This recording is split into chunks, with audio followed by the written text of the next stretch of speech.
Solomon said, "You have shown great and steadfast love to your servant, my father David, because he walked before you in faithfulness, in righteousness, and in uprightness of heart toward you. And you have kept for him this great and steadfast love, and have given him a son to sit on his throne today. And now, O Lord my God, you have made your servant king in place of my father David, although I am only a little child. I do not know how to go out or come in, and your servant is in the midst of the people whom you have chosen, a great people, so numerous they cannot be numbered or counted. Give your servant, therefore, an understanding mind to govern your people, able to discern between good and evil. For who can govern this, your great people?" It pleased the Lord that Solomon had asked this. God said to him, "Because you have asked this, and have not asked for yourself long life or riches, or for the life of your enemies, but have asked for yourself understanding to discern what is right, I now do according to your word. Indeed, I give you a wise and discerning mind. No one like you has been before you, and no one like you shall arise after you."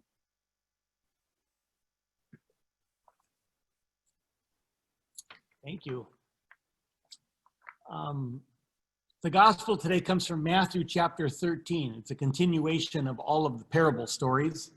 And so Jesus continues on in a rapid fire of images, not taking any time like he normally does to slowly weave a story for people.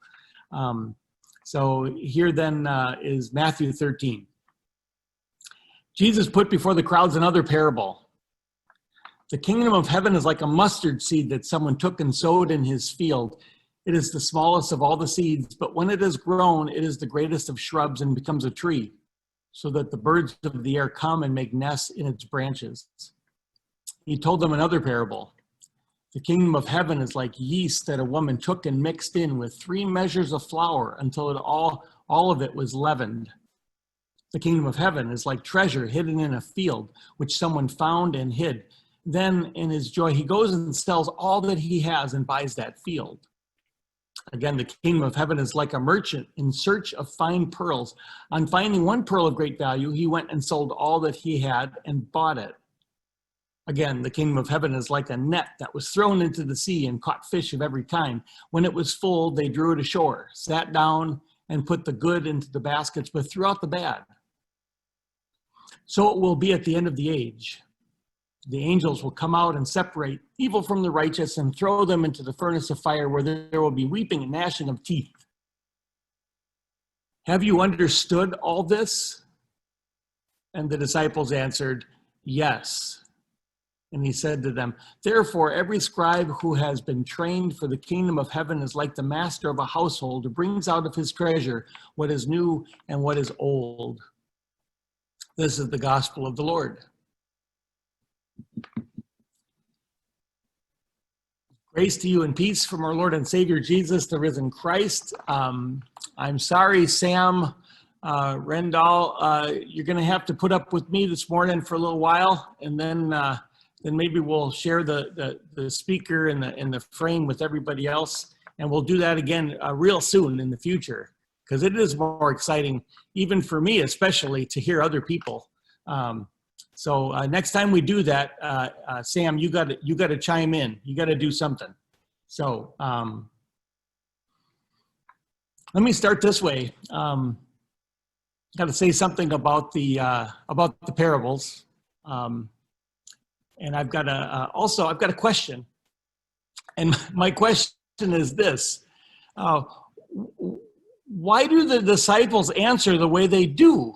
Do you understand all these things? And they say yes.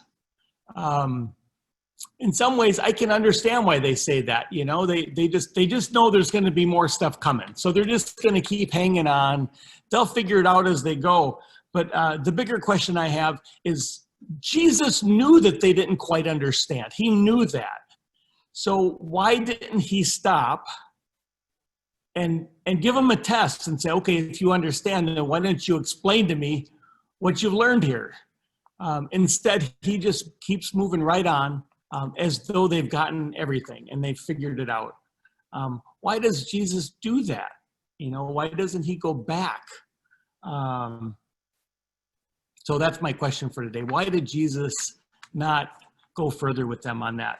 And so I want to start out with last week, the week before, Nicholas and a couple friends went camping. He went out to the Black Hills. And right before he left, the night before, he took down a camp stove that we have. I think all of you have seen these camp stoves. Otherwise I can explain them. It's a green Coleman stove that you put white gas in, and it's got a red tank. And they all have a red tank. Going back 50 years, they've got a red tank for white gas, and then there's a little valve that you pump. Have you seen those? Yeah. Well, he said, I know how to do it, Dad. And I said, well, let's just go over it real quick. And he was so, beside himself. I've been camping so many times, I don't need to go over it. But I made him sit there, and I said, I filled it up with gas for you. It should be enough to go for a few days. If you run out, you'll have to get some white gas someplace. And I showed him how you painstakingly, and this if you've done any camping with these stoves, that little plunger that you pump, you need to turn it counterclockwise about a half a turn. And then there's a hole in the middle of the knob that you put your thumb over.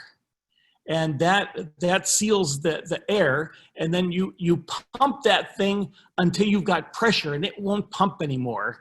And that gets the pressure going real good. And before the last time you pump, you put it down, and before you take your thumb off, you turn that knob until it's closed. And if you do it that way, and you get that knob closed, it holds the pressure beautifully. And in the middle of a fire, if you need to put more pressure, and you do the same thing, you put your thumb over the hole and you turn the knob a half a turn and you pump it up again and you shut it. Well, you know what's coming here. It could be the same question. Do you understand? Do you understand what I've showed you? Do you understand what I've demonstrated for you here painstakingly? And I'm watching him kind of look at the bird off in the distance, and he says, yes, I do. And at that point, I thought, well, that's good. And for all I know, he would have been fine. But I get a call about a day later, and it's a hungry call. He's a little hungry. And he's out in the middle of the woods someplace with his friends. And he says, Dad, the stove is broken. And I said, yeah, I don't think the stove is broken. And he says, trust me, it's broken. And I said, it can't be broken. I mean, it's possible, but have you done everything that I showed you? He says, yeah.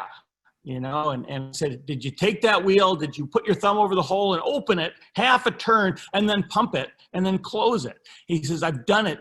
Not only have I done it, I've done it 20 times. And I finally had to make breakfast over an open fire, and then lunch over an open fire. And now I'm at dinner again. I'm getting tired of it. And so I wanted to call you. Could it possibly be the elevation of the Black Hills that's doing this? And I said, well, I guess it's possible, but I have lit that stove in the Black Hills before with you, and he was absolutely convinced that it doesn't work. And I explained it over the phone over and over again, and he finally gave up, at least with me on the phone. And he went on to try it another 20 times before he came home. So I know why Jesus didn't interrupt them after they said yes. There was no more explaining anything to him.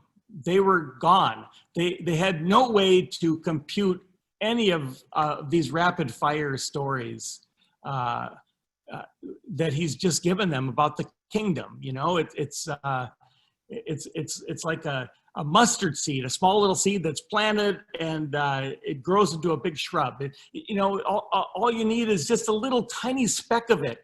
Plant the seed of the kingdom, just a little bit. You know, care for the person at the light. You might not have any money to give them at the light, but roll your window down and wish them a good day. You know, laugh with them.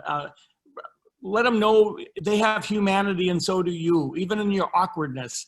You know, just little specks of humanity just get sowed in the ground, and it grows up into a big bush and continues to do that.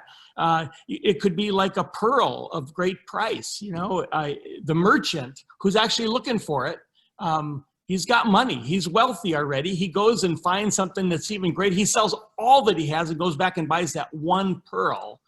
So it's not even about, you know, just happening onto it. It can also be you in search of it. You know, it could be stuff you do, but in the end, it also could be like a net that is pulled up. It has nothing to do with anything you've done. You're not looking for it. You don't care about it. You're down in the mouth. You've given up all hope, or you're just going along in your day like you always have, with no thought of the kingdom at all, or your neighbor, or anything. And you are swept up and you are caught by it. No doing of your own. So it's not just something that you've done or you've prepared to do. It can catch you too. So what do they all have in common? They just have in common, this is the kingdom. You think you're in control, but you're really not, but you're taken care of. You can't quite understand all these stories. And even if you did, you can't categorize them the way you'd like to. If you just follow this recipe, then the kingdom will be yours. Instead, it's more like asking me to wake up and see. Even when you think all has been lost, we can't even get together and share a cup of coffee very closely. We can't greet our loved ones. We can't, you know, it's even in the midst of that, is there the kingdom? Is it possible that while we're being held apart, that the kingdom can exist? Can it sprout? We're being asked to look. Just keep our eyes open, keep our ears open, keep our hearts and our minds open. And even when you think it's all failed, it's possible that the kingdom is still sprouting. And Jesus trusted this. At every turn, he trusted it. He did not go out of his way when the disciples said, "Yes, we understand everything you're saying." He trusted it enough to not say, "Okay, surprise quiz. Tell me what you think." He just let them go off with their camp stove, off into the woods of their life, trusting that somehow they were going to eat, and somehow they were going to be okay. The Spirit was going to take it from here, and the Spirit did take it for Nicholas. They had every meal on their camp trip for 4 days, every single meal over an open fire in a fire pit, and it took them a long time. You know, a camp stove that you pump up, you can have your water, you can have your meal, you can have whatever it is in 10, 15 minutes, you can be done. But with a campfire, and especially if it's drizzled or rained, it takes you a while to find everything, to light the matches that are wet because you left them out last night. And all of this takes so much more time. And the kingdom came for him. Because the stove did not work, he was able to take probably an hour for each meal, preparing a fire and getting everything going. And he realized that meals were not just about getting food in you, but it was something that slowed him down. It slowed all of them down together around the fire to keep it going. And it allowed them to hear from each other how they too had so many different experiences of failure, because Nicholas did tell me that often he would take that stove out again and pump like crazy. And they'd say, "You got to give up, Nicholas." And they'd have the fire going. And but in the end, he doesn't regret it. And he's very happy that it turned out the way it did, because it slowed everybody down in a way, and he wouldn't have changed anything. And if you ask me, I would say I would change something. If I could have changed anything for him, I would have been able to wave a magic wand and have him pay painstaking attention to when I taught him how to light that stove in the driveway the night before, and then bopped him on the head with that little stick. So he would wake up and pay attention, and I would have forced him to light that stove with me on the driveway to show me, but he would not do it, and I didn't have a stick to make him. I would have changed that. And if I would have changed that, he would not have had the experience that he did of lighting a fire with his friends very slowly and hearing the stories from each other that would have only taken place in sharing their lives of failures over the course of that 4-day camping trip. It turned out well. But he came back and unloaded the car. I couldn't wait. He showed up, unloaded everything, and he was bone tired. He'd driven so far to the Black Hills, 9-hour driving. He was exhausted. And last item he takes out of the car is none other than the Coleman campfire stove. And he pulls it out, sticks it on the porch, and he says, "It's broken. There's no way it works." And he says, there's no way, but if you light it on the first try, I said, "Well, then what?" And he says, "Well, then you lit it on the first try." He wasn't willing to put any money in the game, no skin in the game on this one. Somehow he knew that he had not listened well enough. He knew something was missing, and he didn't know what it was. And so I said, "Well, you want to do it now, or should we do it like in a week or something? Should we do it like a little bit later?" And he said, No, we're going to do it right now." I said, "I mean, maybe you'll pay attention better if you sleep overnight." "No, I want to know right now." And so I took the thing out, and I said, "Well, why don't you try it first and I'll watch?" And he put it all together, and he took that knob, and he put his thumb over it, and he turned it about 1/16 of an inch. He didn't turn it enough to open the valve, to build pressure. And he pumped, but it wouldn't go in because the valve was closed.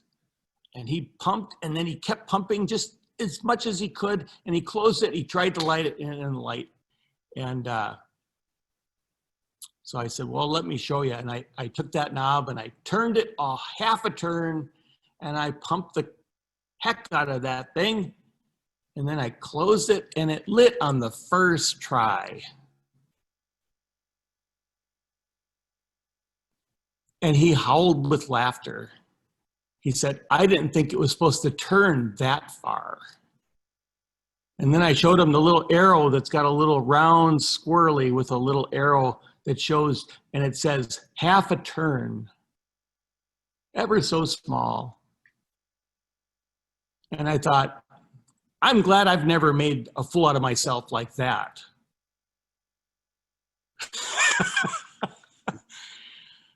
We all have. And he laughed and laughed and laughed and laughed. And then he told me about the great dinners that they had and the food over the campfire, and he wouldn't change anything. And I thought, boy, am I glad he wasn't paying attention, because his experience of life, and it's a relationship.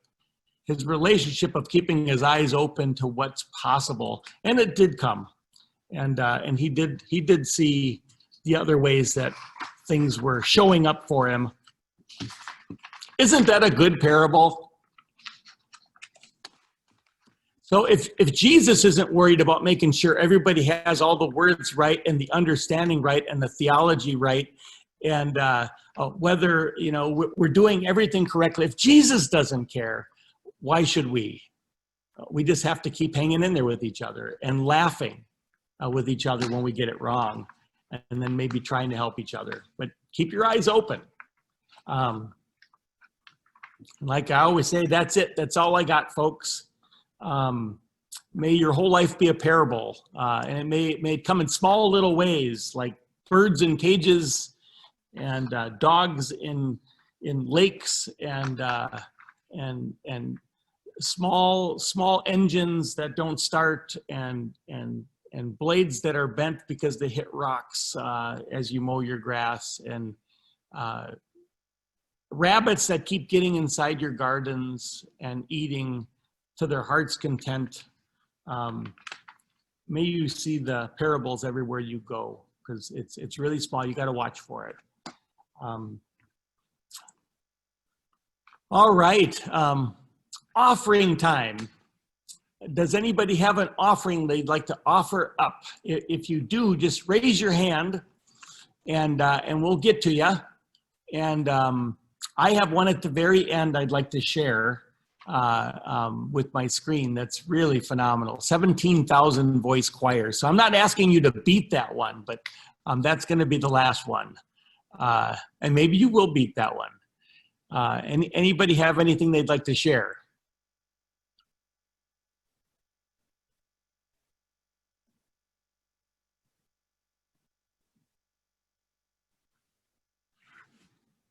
No one? Finger knitting or anything?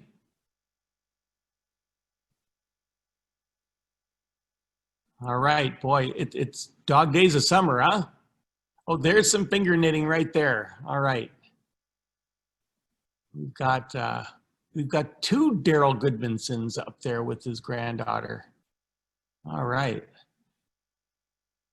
Talk about hogging the show. Very nice.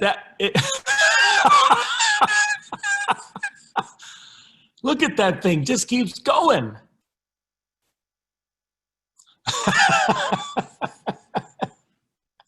Well done. Well done. That's fantastic. Anybody else? Anybody else have something? Anybody else?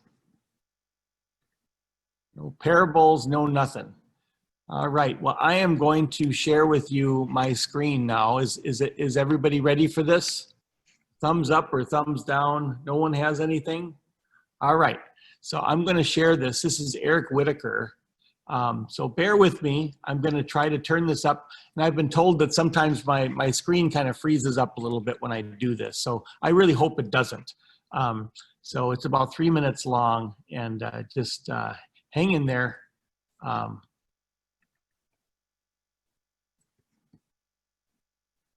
Let me find it. Here we go.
Wasn't that amazing?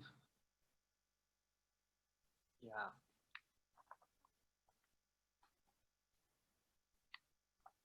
Yeah. You can watch it on YouTube. The title of it, everything is on the sheet that I sent to you by way of your emails. Now let us do our prayers of the people as it's as I wrote it to you. I'll pray that, and then at the place where we have a silence, that's where you can offer your prayers, your solitary prayers, or you can say your prayers out loud, right where you are, by yourself or with others that you're sharing a room with, and then we'll end our prayer. So let us pray. Oh, great love, thank you for living and loving in us and through us. May all that we do flow from our deep connection with you and all beings. Help us become a community that vulnerably shares each other's burdens and the weight of glory. Listen to our heart's longings now for the healing of our world.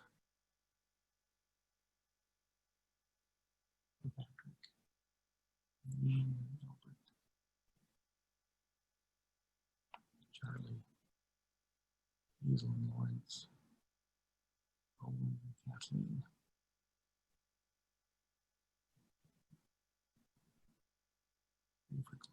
Jean. Black lives everywhere.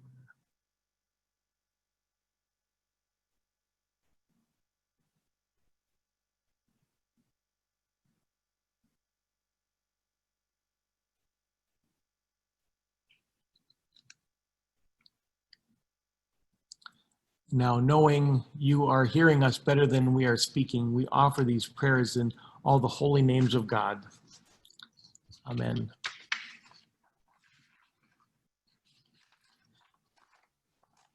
Now a blessing. May you find Jesus the Christ standing beside you. May he be close enough to touch. May he breathe on all your living and speak peace into your lives. Go now in that peace always. Amen. A couple of announcements as we move into our breakout rooms here, and we can share, 5 or 6 people in a room. Um, uh, Christmas in August is around the corner, at least the normal date for it. Trying to do the first full Friday and Saturday of August from now on. And as we met with council, we decided that the show must go on. Somehow the show has to go on with Christmas in August. But we just cannot figure out how to make it work without having all these people come together in one big lump to go out and do work together, and then coming back together and getting tools or whatnot. So what we've come up with is kind of a hybrid kind of an idea, and we'll send some flyers out to explain it. And what we'd like to do is pass out these flyers, asking for people to offer up the things that they need done in the neighborhood. And we will act as a triage center for the most urgent things that need to be done, and we'll put them on the top of the list. And that list will be put up at church here, most likely outside on a bulletin board, probably inside too. And then what you can do is you can take a look at that list and you can decide what you'd like to do, and you can do it anytime you want. It doesn't have to be any one specific time, but you can make the contact with the family or the people, and you can pick away at the things that are needed according to what you're comfortable with, and with the people that you're comfortable with doing those kinds of things to be safe. Unfortunately, we just cannot come together and do those things. Perhaps, this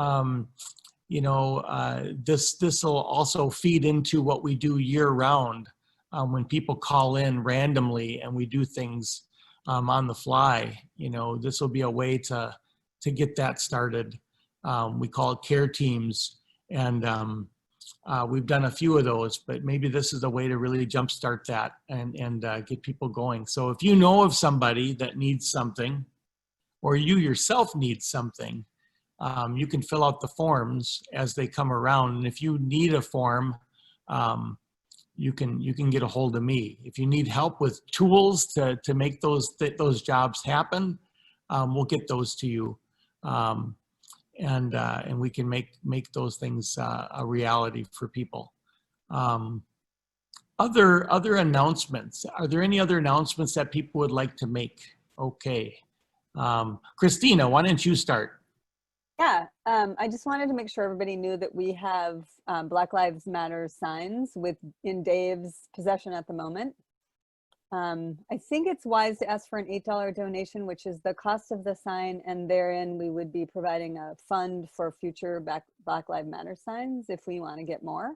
Nice. So Dave is working on, I think, Dave, do they talk to you? Do people reach out to you if they want to sign? How are we, do you think, working that out? Okay, I made an announcement at the beginning as people were coming. Oh, sorry if I missed it. So sorry. It was early, and I said I'd make the announcement again at the end. I have the Black Lives Matter signs here at church, and I'm going to put them by the front door, and a suggested donation of $8 if you can do that. If you can't, that's understandable, but we'll collect those funds just to cover the costs, and then we'll be able to replenish those. But we've got 18 of them on the front steps, because we've got one on the church lawn now and one at my house. And if anybody needs one, or of anybody that could use one, it would be this would be the place to get it. So just stop by and grab it, and you can slide a donation in the mailbox or mail it sometime and just say what that's for. But suggested $8 donation is fine, and you can just take it away. If you can't make it to the church here, if for some reason you can't make it this far, I'd love to have a visit with you from a distance, and I'll bring it to you. And so it'll be an excuse for me to come to you. So just give me a call on my cell phone, and I will deliver it. I'll bring it to you, and we'll see how many we can get rid of here in the next week, and keep that going. But and we can just replenish more when we need them. And Dave, I'd be happy to be a backup delivery person if needed. Okay. So there you go, people. If you don't want to visit from me, you can And next week, I'll let everybody know who delivered more in popularity. We'll see how that goes. So it's a race. Anybody else have, I know, okay, Vicki, you've got one? You need to unmute yourself, Vicki.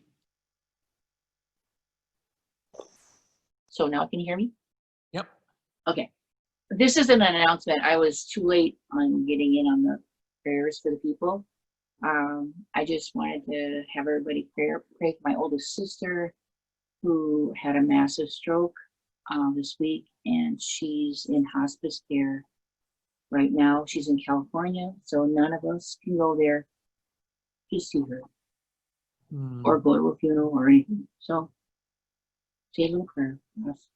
Oh, yeah, we'll keep her in prayer, and all of you. Yeah. Who else? It was a Claudia? Yes, I just wanted to say, tied in with Christmas in August, if you go take a job off the job board and you need to buy materials, just keep your receipts and then let me know, and I will get your receipts and send you a reimbursement check. We've got funds for Christmas and August supplies, so. Yes, absolutely. So this week we'll be sending out flyers. We'll be designing those flyers to let everybody know how it will work. And then as the weeks go by, they will start coming in. And I'm guessing over the next month or two, we'll continue to get these flyers in and we can pick away at it. So it looks like the Goodmansons have something down there. Again, I wanted to thank Peg for the yarn. Oh, I also want to tell you, I don't know how many of you people knew Chuck Cermak, but I got a message yesterday that Chuck Cermak had a heart attack, passed away down south. I don't know any of the details behind it, but He used to live right up from the church. okay. Thanks.